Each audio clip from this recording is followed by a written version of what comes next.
Okay.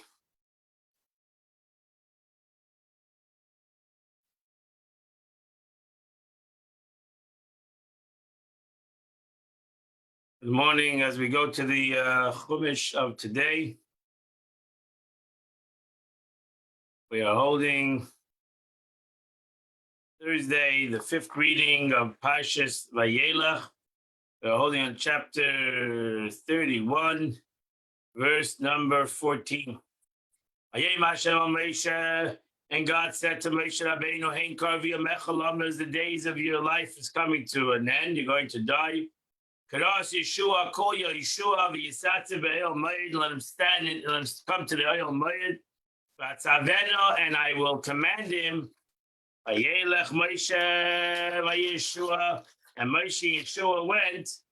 Yisatzu oil moed, and they stood in the tent of meeting. Rashi says, what means I will command him? V'azarena. And I will, I will urge him. I will tell him the responsibilities of his job. And the Lord appeared to the tent in a pillar of cloud. And the oil and the cloud stood at the entrance of the tent. And God said to Moshe, behold, you're about to lie with your forefathers, and this nation will arise, and it will stray after deities of the nations of the land, which they are going to be coming in their midst, and they will forsake me. The hateful is busy, and they'll break this covenant, which I made with them. So Rashi says, Nechar Haaretz, what means the nation, the land, the people of the land of Israel. Verse 17, and I will my fury will rage against them on that day. And I will abandon, and I will hide my face from them, and they'll be consumed. And many evils and troubles will befall them. And they'll say on that day, they'll say, because God is no longer in our midst. Befall me all these terrible things. She says, as the one reason I'll hide my face as if I don't see, there's distress. And I will hide my face that day. On that day, I'll call arois because of all the evils, which they did. Because they turned to idols. Verse number 19. Now write down for yourself this song. The Lamdas B'nai Israel, and teach the Jewish people, V'sima b'fiyim, and put it in their mouths, V'mantia li hashira zois, so that this song will be La'eid b'nai Israel, as a witness for the children of Israel.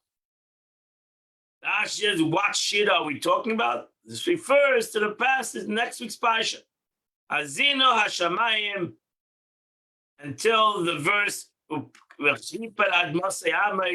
which is talking about chapter 32 from verse 1 to verse 43. And that's the next parsha, Parshas Hazina.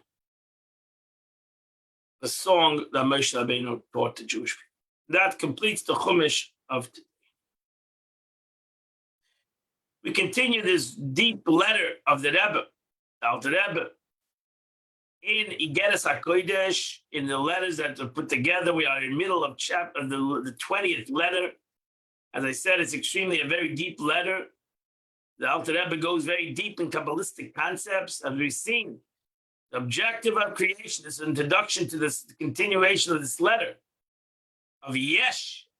Yesh means a physical thing. Takes place through the investment of the infinite Ein Sof, light, in the Kalim of the 10 spheres of Atzilus. So in Kabbalah it says, how does infinity, infinite light. It has no concept of time and space, and no concept of up and down. Pure light, pure godliness. How does it come down into a thing that has time and space? So that's the first. The first contraction is the most important contraction in Kabbalah. Tzimtzum Arishin, it's called the first contraction, and that contraction brings about the light into the vessels of Atzilus, which even the vessel of Atzilus is connected to its light, but still it's automatically a vessel. It's Asiyah. It's a physicality. It's considered as physical in comparison to the infinite concept of spirituality. However, the Alter Rebbe now goes on to explain the subject yeshut of created beings is self-perception as entities distinct and separate from their creator, derives principally from the spheres of Malchus. So ultimately, that's why Malchus is important. That's why Rosh Hashanah is Malchus. Malchus is important to us, kingship, because everything comes from Sfiras HaMalchus. That we have, our own identity comes from Sfiras HaMalchus, from the attribute of Malchus. But that's why, as you learn Chassidus, that's why we have to have Kabbalah HaMalchus. We have to accept the yoke of kingship, because kingship is an important entity. To be a king, at the same time, a king is bottle. The Torah wants a king to be totally nullified to God. So that's why Tzviras HaMalchus, as Chassidus explains, has two things. It has within it everything, and at the same time, it's totally nullified. It totally has true bittul, has true nullification. So for the very notion of Malchus, sovereignty, can apply only to an individual who are separate from the king, who rules over them, who nevertheless is nullified to his will. And that's true Malchus. Malchus is not over your children. Malchus is over somebody who's separate from you. A king is not a king because he has children in his house and he's the king of his house. No, you need to be king over somebody who's not your children. And that's a true king. So why? Because Malchus is something that is separate from the rest of the spheres, but at the same moment, it is bottled. It is nullified to the higher, to the wisdom, to the chachma of the Yevish. So too, we are something separate from everything. We are a yesh. We are a yesh.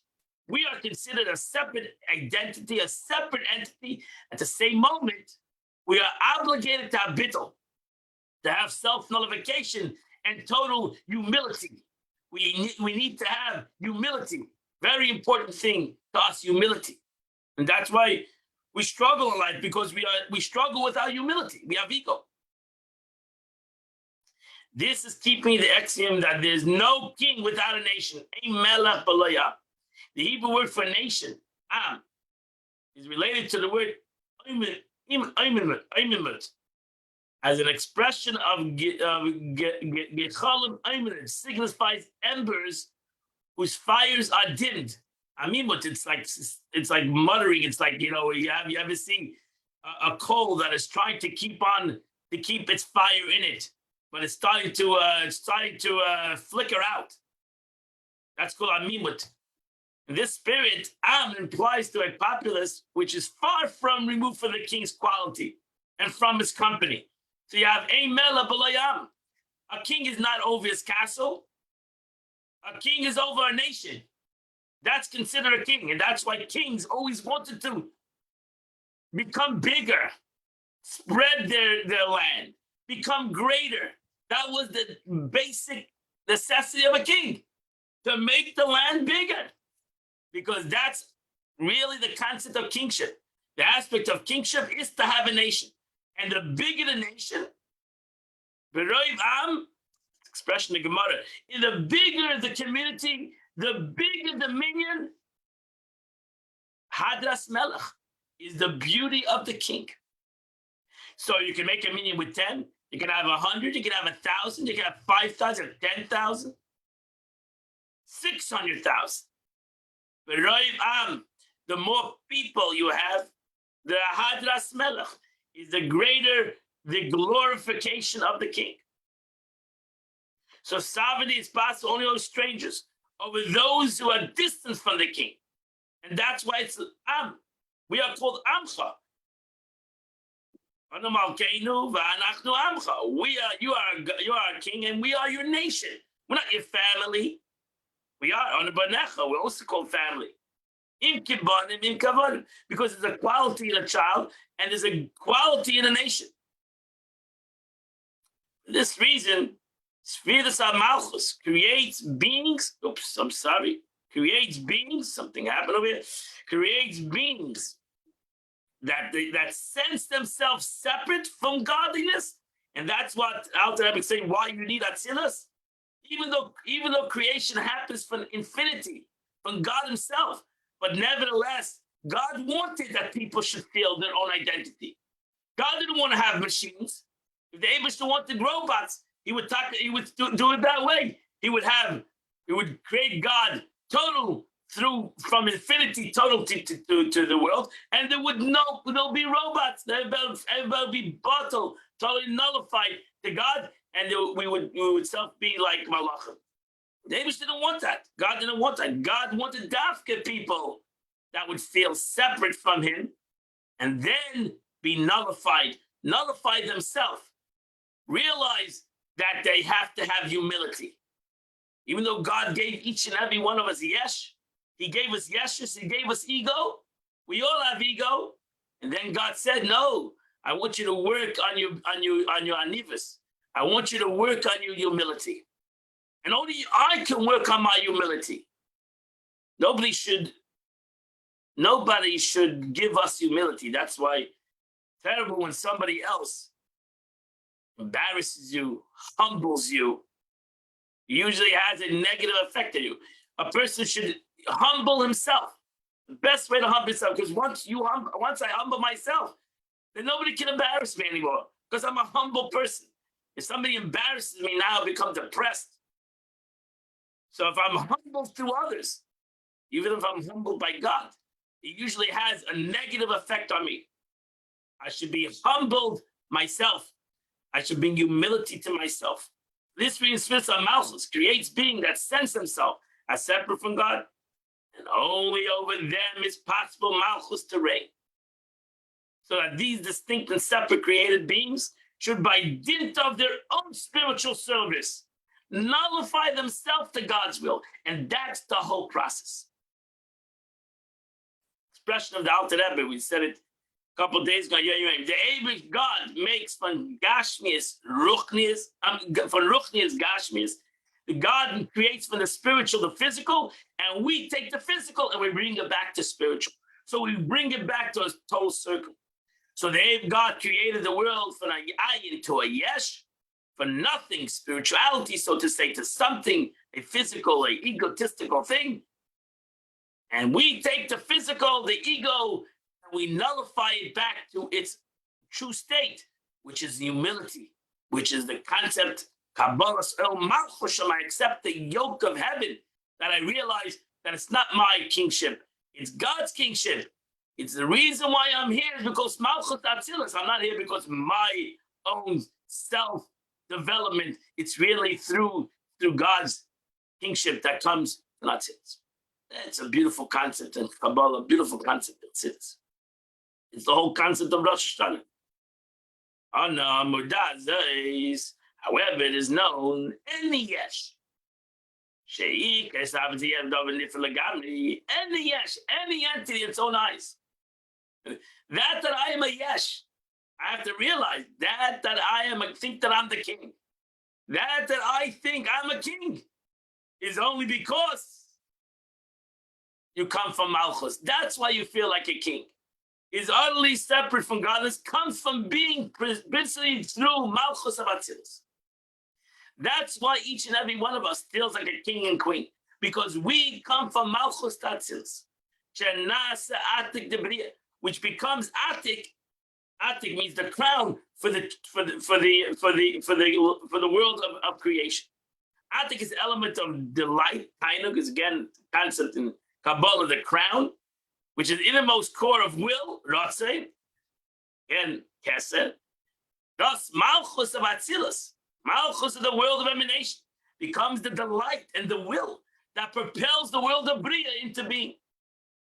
From it is Malchus that is able to project a sense of pleasure of creatures that perceive themselves to be separate entities, since only thus can sovereignty result. So Malchus, such an unbelievable concept, you understand it. Malchus creates Yesh, and at the same moment, Malchus creates Bittul. It gives both entities. It gives the concept of that I feel that I'm a Yesh, but Malchus also gives at the same moment the concept that everything comes from Malchus, and therefore these should be bottled, and therefore you should be totally nullified, and therefore ultimately, that's why God also commanded ultimately on a king, of a Jewish king, that at one moment, on one hand, he is the king. He is the king. At the same moment, he should not lift up his heart. He shouldn't be haughty. He shouldn't lift up his power against others. He shouldn't feel higher than anybody else. Extremely a hard thing. This expression, power corrupts, and ultimate power corrupts totally. So you have, but Malchus, because they don't understand what power is, they're taking the evil side of that. They're taking the Yesh, and they're not bringing another. And that's why David HaMelech was Ana Mikol Adam. David HaMelech was the most humble. And that's what it says on Moshe Rabbeinu. But David HaMelech was Meudah ben Abrias. The Gemara says, Pasuk says, he was Pashas, a person that was loved by everybody. And Moshe Rabbeinu, who was the first king, was Ana Mikol Adam, was humble before all men. Because Moshe Rabbeinu had Malchus, and David HaMelech had Malchus, and Mashiach will have Malchus. And they will show you, and they showed us, I mean, Moshe Rabbeinu showed us, and David HaMelech showed us, and Mashiach will ultimately show us how you can be a melech and how to have another. And the truth is, that's how we saw by Ul Tzadikim throughout history. And we saw Malchus, the Rebbe was Malchus, kingship. At the same moment, he was the most humble person, most giving, humble individual. And you saw both qualities at the same time, because they work at the same time. Why doesn't it work by us? Because we have too much gases. We have too much gases. We have too much Yesh. We have too much ego. And doesn't allow us to have bittul. As it says, there's no king without a nation. So the analogy about a king who's able to rule only over subjects who are distant from him was explained above. In the analogy, this corresponds to the created beings in the world of Bria, which are distant from godliness, unlike the beings in the world of Atzilus, which are close to him, Etzlai. They cleave to God. It is thus that they creature the world of Bria. Imagine, we're in the world of Asiya. We're after the world of Asiya. Even Bria in Kabbalah, the world of creation, in comparison to Atzilus, they're far distant from one another. The spirituality in the world of emanation is no comparison to the world of creation. The world of creation is far, far from the world of emanation. So to the world of emanation, the world of creation is like a world of action. Now you go from the world of creation to the world of formation. From the world of creation to the world of formation, it's the world of creation is spiritual to the world of formation. The contraction between these worlds are so vast, because there needs to ultimately come down that you come down a human being that Pasha doesn't feel the Eibishter, that simply feels himself, totally himself. And the whole world was created, all these worlds were created that we should accept upon ourselves the yoke of heaven. We should have bittul. That's the whole reason why there's Malchus of Atzilus. That's what Alter Rebbe explained. Why is the Malchus of the world of Atzilus? What do you need it for? You need it only for me. The Eibishter wanted me, Zalman Bucket, should have bittul, should realize that I come from Malchus to Atzilus, which that's why I'm a Yesh. And the same reason, that's why I should have bittul. That's why I should have a nullification. I should have humility. And the multitude of the diverse creatures, as I mentioned on Rosh Hashanah, 20 billion hands, whatever, through The multitude of creation. What do you think? What's going on out there in the world? In the galaxies. They're all created by the power of one absolute, uncompounded Ein Sof. They all come from Ein Sof. That's what it's unlimited. Can't imagine 4.6 billion light years away. They all come from Malchus. Because Malchus also is called Dibur. It's one of the expressions and teachings of Malchus. What Malchus is in Kabbalah is Dibur, speech. The Abishter created the world through Malchus, through speech. That's our Malchus. In our 10 Sfirot, Malchus is speech. That's the way we speak to others. That's the way we ultimately communicate to others. And from the breath of his mouth, all hosts. Hey, we explained in Primus and Tanya, and the 5 organs of the supernal speech, Menatzbach, corresponding to the 5 physical organs of speech. We've all learned this already. Are the 5 Gevuris of Nukva, the female elements of Malchus. So we have 5 elements, is the 5 letters, the 5 final letters that we have in the Hebrew alphabet, which shows in Gevura. Where is the ultimate revelation of Gevura? In the letters of God is Malchus. It's all in the spirit of Malchus. Therefore, Malchus, kingship, is called the Alma des Galia, manifest world, revealed world. For through it is manifest the power of the infinite light of God. Through Malchus comes about where it's manifest and revealed godliness in the world. That's what now you understand. Why HaMelech is so important, is such an important word in our davening, in our brachas. Because through Malchus, Baruch Atah Hashem Elokeinu Melech Ha'olam, Shahakal Nia B'dvarei. Blessed are you, God, the King of the world, that everything is created through your word. Because you're the King, you're a Melech. And through Sfiras HaMalchus, through the attribute of Malchus, of kingship in the world, that's why Hakol Nia B'dvarei. Everything, all created beings, every entity in this world comes from Sfiras HaMalchus. And Malchus has the capability to reveal all aspects in the world. And that's why we have an infinite world, an infinite amounts of things in this world. Still trying to evaluate how many things there are in this world. So it comes, Ein Sof has created something out of nothing without a course of Ilah V'Allah, cause and effect. The progression of Ilah V'Allah only Allah exists all among created being as well. The creation of a Yeshvan and Ayin is in the hand of Ein Sof, going back to that concept. So now it comes back to a full circle. And says, even though it's Sfiras HaMalchus, but Sfiras HaMalchus reveals Ein Sof. Sfiras HaMalchus reveals infinity. That's why not in Kabbalah you have not Tchilas, but say the beginning is wedged in its end. The beginning is wedged in it. Where do you see Ein Sof is in this world? Where do you see Ein Sof in the spiritual world? Is in Sfiras HaMalchus. Is an attribute of Malchus. So we are going to see, of course, is in Am Yisrael, which is also called Malchus. Knesset Yisrael. We learned that before. Knesset Yisrael is Malchus. Because we reveal infinity in the world. Like Malchus reveals infinity in the whole world, we reveal infinity. We reveal it. We have the capability. Now you understand why we have the capability to reveal godliness in the world. Because we are Knesset Yisrael. We are connected deeply with Sfiras HaMalchus.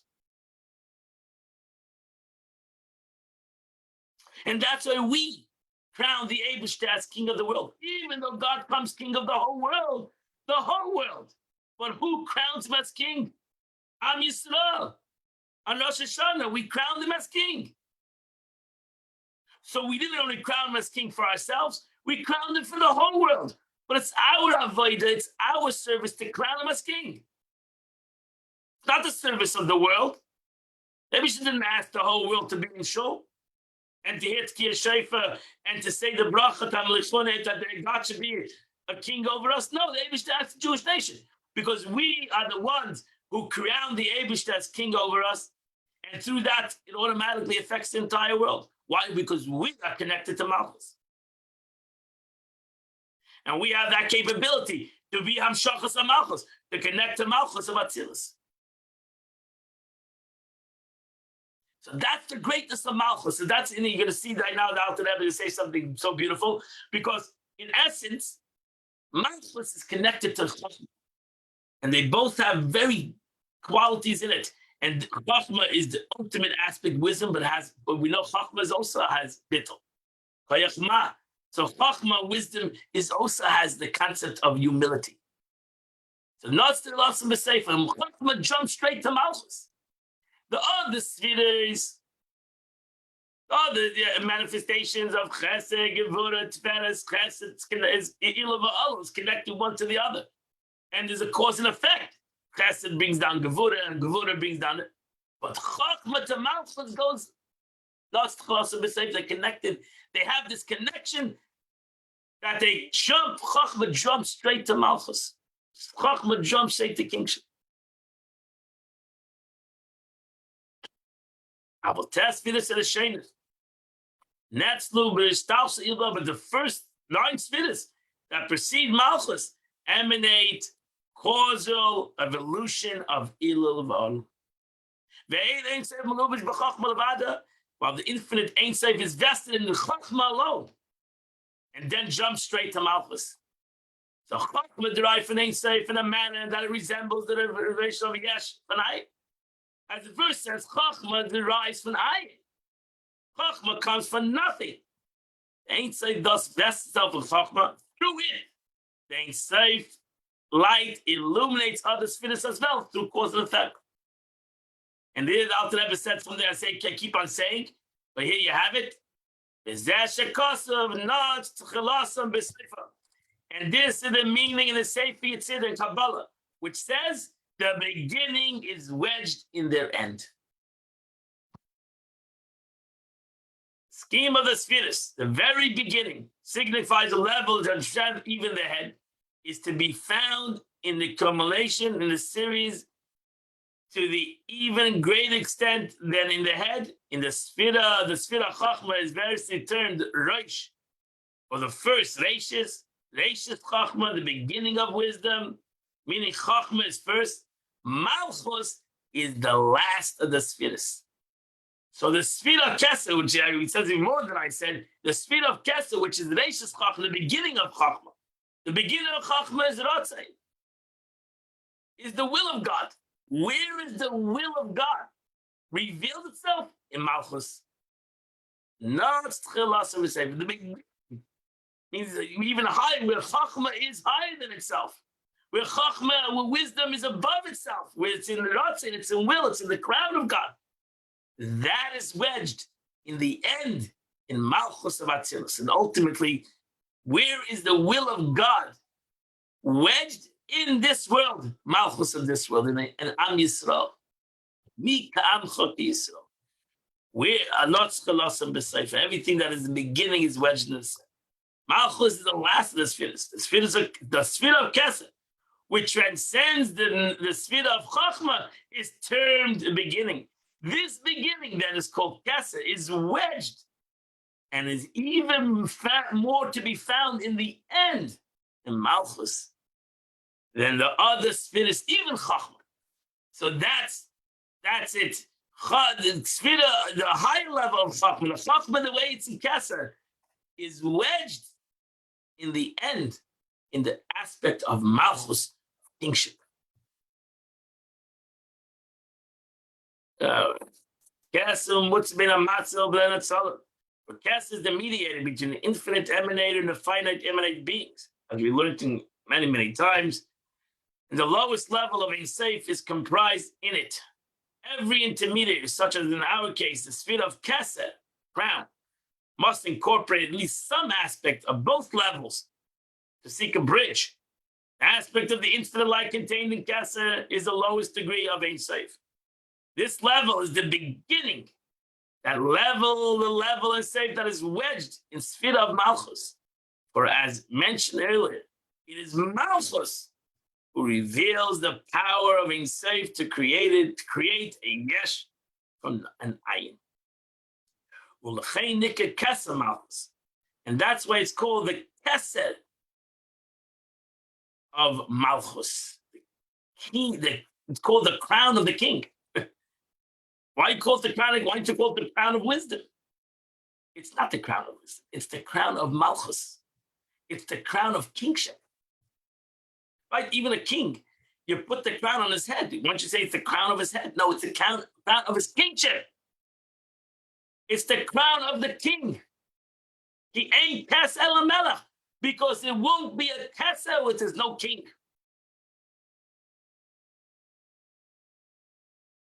As stated in the introduction passage of Kun Isaiah, which begins with in Pasuk Eliyahu, the supernal Kesser is Kesser Malchus, for his crown is only for a king or a queen. Meaning the primary function of Sfiras of Kesser is drawn down the infinite Ein Sof like contained within it the level of Malchus. It's fascinating. It's truly fascinating. I'm fascinated. Yet it's so important, even in the world, the concept of a crown. The aspect to a king and a queen, the concept of their crown. And their crown travels with them. And their crown is what makes them the king. And that's how you coronate a king, is by a crown. Everything that happens in this world is it's all what happens in the upper worlds. Eibishter crowns himself. We crown the Eibishter on Rosh Hashanah. We put the Kesed upon Malchus. We connect Kesed to Malchus. What does that mean? We connect the Ratzon of the Eibishter, the true will of God, to Malchus. What is the Ratzon of God in this world? That we should crown him. That we should bring about a concept that's above and beyond comprehension. Ein Sof. We should connect Ein Sof to this world. That's crowning Malchus. That's not Tchilas. If it would go through a progression of cause and effect, it would not be Ein Sof in this world. We want to bring out infinity in this world. We want to bring out the concept that the Eibishter is crowned in this world. Not that the Malchus is in this world. Not that there's Chachma in this world. We want to connect God to this world. Tamlichuni aleichem. I want to crown God as a king in the world. Avinu malkeinu ein lanu melech elo ata. We only have you. We don't have kings. We don't have malachim. We don't even have spheres. We don't want anything. We don't want Atzilus. We don't want Bria. We don't want this. We want you. Ein lanu melech elo ata. We want you. That's it. Ein Sof. We want God. No, it's nothing. And that's how we do it. On Rosh Hashanah, we crown God over Malchus, over us. And that's how we connect God to us.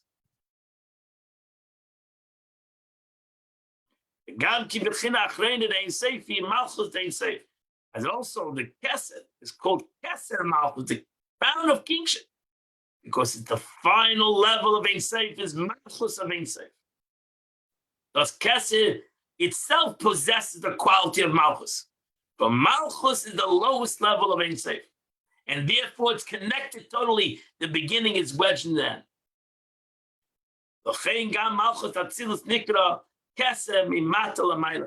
Consequently, Malchus of Atzilus in Kabbalah is called Keter when the spheres are considered in ascending order.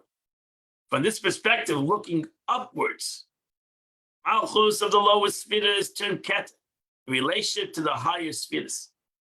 This is because Malchus is the prime receptor from the downfall of Kesed, which then illuminates the higher spheres by means of a chayzer reflecting light, like the world. The world reflects the sun. Like a beam of light that travels earthward through space, strikes the surface, and rebounds with renewed intensity. Above concerns the ability of Malchus to manifest the power of Ein Sof in creating Yesh Mi'ayin and enabling the created beings to perceive themselves as an entity distinct from this creator. For the very reason, however, this creative ability cannot be considered as a revelatory aspect of Ein Sof, right? Rather, it demonstrates its capacity to conceal.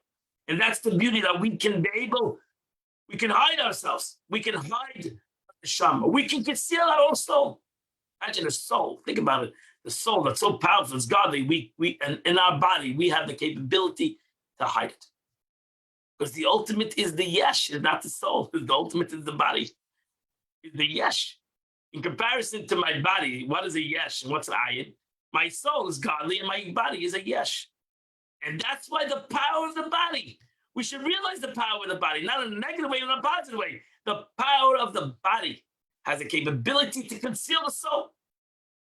What in the world can conceal a soul besides a body?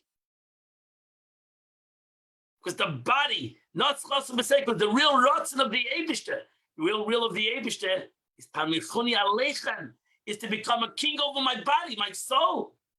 My soul is part of him. He's like family. You can't be a king over your family. My body is where the Eibishter God wants to be king over. Is where the Eibishter wants to hear me scream out, Hashem Melech, you are my king. Who's screaming? My body. My soul is there already. Alter Rebbe Diva goes on to discuss ways which Malchus serve as to reveal this light. Souls, for example, divine descent, nevertheless within the limitation of created beings. By virtue of its revelatory aspect, Malchus is called Alma Disgalia, the manifest world. Through the spheres of Malchus, the Ein Sof life is revealed within the worlds. And that's ultimately what we want, is the revelation of the soul. Godliness in the world, revelation of godliness in my body.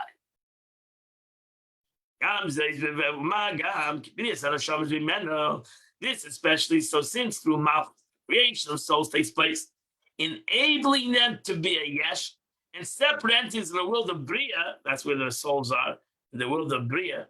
Notwithstanding becoming a yesh, they still retain their aspects of godliness. In the world of Bria, my soul is a godly entity. As well, yet in the world of Bria, souls have no sense of being yesh, since they are entirely nullified to godliness. Upon entering the world of Bria, they perceive themselves as being distinct as substance to creatures. Notwithstanding this, they remain godly entities and draw godliness within the world. But still, it's called the diversion of the souls from Malchus. It's termed the Leda birth. When it comes, it's birth-like. It's like a birth process when it comes down to the world of Bria. Because coming from Atzilus to the soul, the way it comes from the world of emanation, and it comes into the world of creation, that's what it's called creation. Imagine, the world of creation is the world of Atzilus. After the world of emanation is called creation. Really? Shouldn't this world be called creation? No, this world's called action. The world of Atzilus is called, the world after Atzilus is called creation because it's mamish like a creation. It's like a new thing. From the world of Atzilus to the world of creation, it's like a new entity. It's like almost like a world. Because to the world of emanation, to the world of creation, it's like physical to spiritual. Instead of spiritual to physical. It's like the splitting of the Red Sea, or like the splitting of the Red Sea. So there's a Zayah depending on Atik. Atik, it's a Kabbalistic term. Atik related to netak, implies removal and separation from the created world. In the inner, meaning the higher level of Kesed, whose outer and lower level is called Arich. Atik is the final degree of Ein Sof. Atik is the source and the root of the emanated beings. In Kesed, in the crown itself, you have Atik and Arich. That's where the crown is the bridge between the infinite and the finite, even though both of them are finite. I mean, both of them are infinite in a way, because they're still higher than wisdom, which is the beginning of finite. But still, in that is the capability of finite. It's called in Kabbalah Yeuli, the capability, the potential. So Arich is the potential of finite. Kabbalah teaches us that the birth of the souls is compared to the splitting of the sea, and like it requires the power of Ein Sof found in Atik to be able to even create souls. Alter Rebbe now explains that this infinite power is needed not only for the birth of souls, but for their gestation as well.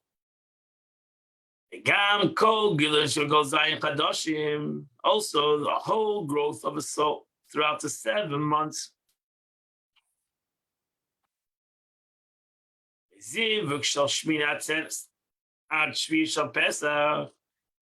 From the union of Shmini Atzeres, which is coming up, the birth of the 7th day of Pesach. So you have 7 months, put in Kabbalah, the union that conceives souls takes place, Shmini Atzeres, last day of Sukkot, while the birth of the souls takes place on the 7th day of Pesach, time of the crossing of the sea. So all souls are created, Zohar says, from Shmini Atzeres till Shvius Pesach. Both of them are on the 21st day. Right? Because they both start, both of these holidays, Sukkot and Pesach, start on the 15th day of the month. So both the 7th day of the month is the 21st day. I believe 21st day. So you have 7 months between Tishrei, Teshuvah, Kislev, Tevet, Shvat, Adar, Nisan, to the 7th month.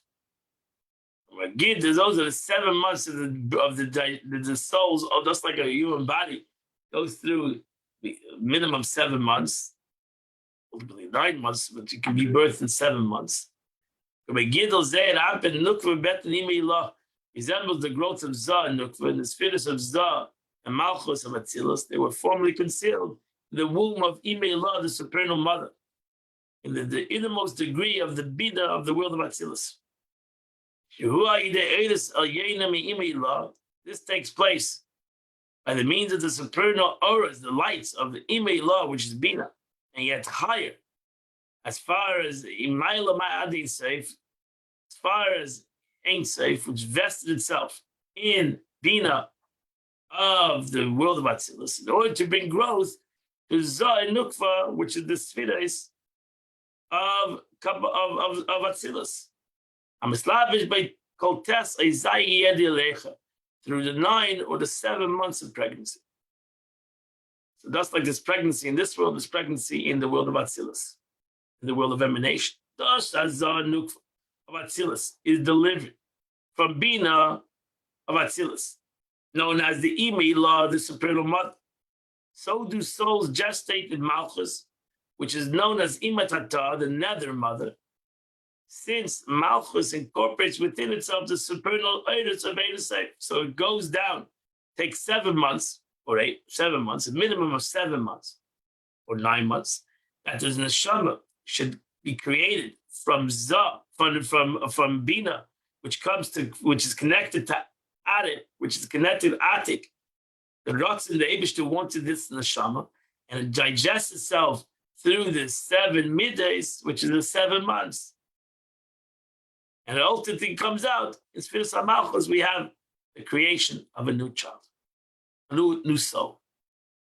The same is true with the creation of souls of the angels of the world of Bria. That's like it happens to the souls of the world of Atzilus. The same thing goes through 7 months. If you come from the soul of the world of Bria, they too result for the supernal orders of Ein Seif that are drawn down into Malchus of Atzilus. Alter Rebbe goes and states that these supernal orders of Ein Seif that descend into Malchus of Atzilus, not only to make the possible birth of gestation, but also responsible for the actual conception. The very aspect root of this seminal drop, which Malchus receives, is and receives through which it impregnates by Zeir Ampin. Derives from the Moichen of Abi. They all come from the father and mother, which is Chachma and Bina. They all come from Moichen of Abba and Ima, the father and mother, meaning Chachma and Bina, respectively. So the father is Chachma, wisdom. The mother, Imeilah, is Bina. That's what in Kabbalah, we read this before, remember these Kabbalistic terms. So Imeilah, the higher level of mother, is Bina. Bina with understanding in the world of Atzilus. The lower level of mother is Malchus. So the womb is Malchus. That's the lower level of mother. So the higher level of mother is that's what we say, the Chachma and Bina, what creates the child's conception. That is the Chachma and the Bina of the mother. Ultimately, Malchus, her womb, is the ultimate place where 7-8 months take place. So too it happens in the upper worlds, that they have Ein Sof. The Rotz of the Eibishter comes through the Kesser, it comes into Chachma and Bina, and then it travels through the 7-6 midas, and then ultimately comes to the Malchus, and it digests. It goes through 7 months of 7. I don't know the word of months, but 7. From Shemini, it goes from Shemini Atzeres until the birth of a child. The birth. That's why you teach Mitzrayim, the birth of the Jewish nation. Everything is concealed in Meichen, in wisdom, until Nukva gives birth, until Malchus reveals it. The souls and the angels and the Cholos and Bri in the world of Bia. Nimtza comes out, if you understand all this, Nimtza, hence by the means of this gestation, this Gilui, Ein Sof, in the birth, there's truly a revelation of the infinite light of Ein Sof. How do you see this revelation? Through Malchus.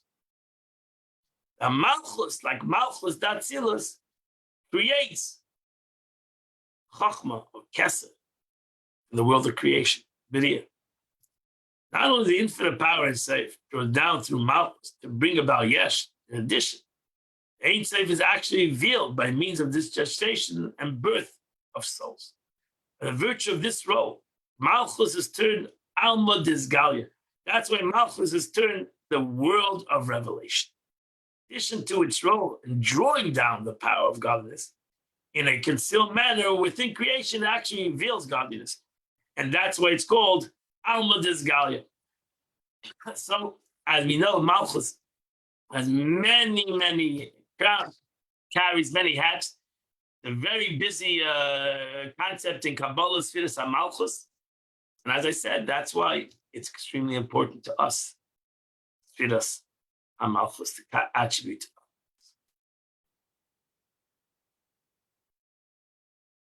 It gives you enough to think about for a couple of days, but we're going to continue tomorrow, so you only have 24 hours to think about this part of Tanya, a very deep concept in Tanya. But if you learn it a couple of times, it will start resonating in your mind.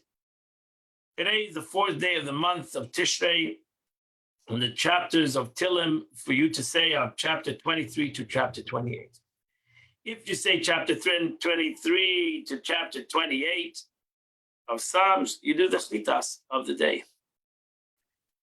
I wish you all a beautiful day. I invite you all at 10 a.m., whether at Chabad or on Zoom, to learn together a beautiful teaching of the Rebbe. The Parsha, it's really on the time of the year we're in. And I wish you all a wonderful and beautiful day. Misha will see you all tomorrow. Continue at 8 a.m. the Chitasa.